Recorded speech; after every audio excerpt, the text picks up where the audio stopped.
स्वागत है आपका प्रदेश तक में।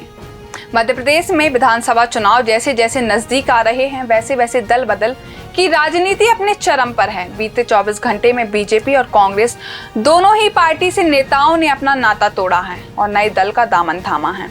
ऐसे में कांग्रेस के दो बड़े नेता बीजेपी में शामिल हो गए हैं, जिनमें रीवा के सिमरिया के पूर्व विधायक अभय मिश्रा और उनकी पत्नी नीलम मिश्रा का नाम शामिल है। वहीं बीजेपी नेताओं में एक नाम शामिल है जिसने पार्टी छोड़ी है। दरअसल नीमच जिले के जावद विधानसभा क्षेत्र से आने वाले बीजेपी नेता समंदर पटेल बीजेपी छोड़ कांग्रेस में शामिल हो गए हैं। इसी दल बदल के दौरान खंडवा जिले की आदिवासी कांग्रेस नेत्री छाया मोरे पूर्व पीसीसी चीफ अरुण यादव की करीबी नेता रही हैं। उन्होंने भी कांग्रेस की प्राथमिकता सदस्यता छोड़ समाप्त कर दी है और अब ये कयास लगाए जा रहे हैं कि आने वाले दिनों में वह बीजेपी ज्वाइन कर सकती हैं।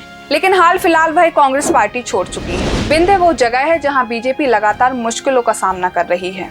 एक तरफ नारायण त्रिपाठी बीजेपी से नाराज चल रहे हैं तो वहीं दूसरी ओर बीजेपी को अपने स्थानीय कार्यकर्ताओं की नाराजगी भी झेलनी पड़ रही है। लेकिन इसी बीच कांग्रेस को एक बड़ा झटका लगा है। बीजेपी के लिए खुशखबरी हो सकती है कि कांग्रेस के दो बड़े नेता बीजेपी में आ गए हैं।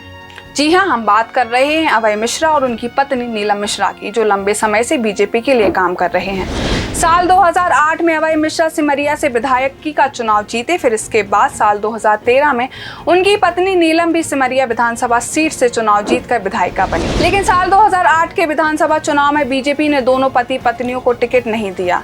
इस बात से नाराज होकर अभय मिश्रा और उनकी पत्नी ने बीजेपी छोड़ कांग्रेस का दामन थाम लिया। फिर इसके बाद उनका सफर शुरू हुआ कांग्रेस में, जहां पर कांग्रेस ने मिश्रा को 2018 के विधानसभा चुनाव में रीवा सीट से टिकट दे दिया था। लेकिन यहां पर वे बीजेपी के कद्दावर नेता और पूर्व मंत्री राजेंद्र शुक्ला से चुनाव हार गए थे।